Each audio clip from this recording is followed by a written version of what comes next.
Vai pazīstat šo rokrakstu? Vai zināt, kuram no Republikas māksliniekiem pieder tik daudzveidīgi darbi?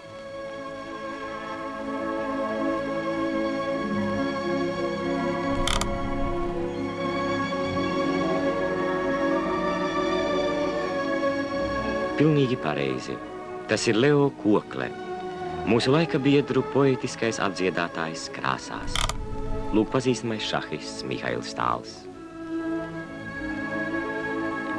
Top socialistiskā darba varoņa Harija Līdaka portrets.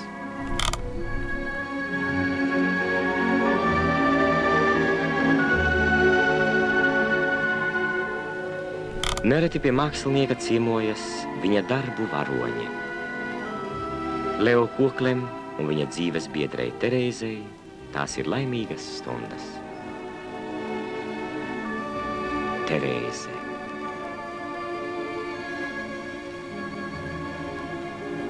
Pianists Raimonds Pauls.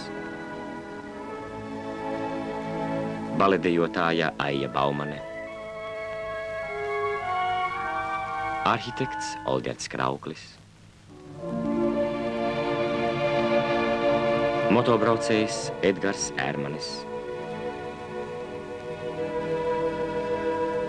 Dejotāja Biruta Austriņa. Un mīļā, labā mākslinieka māmuļa.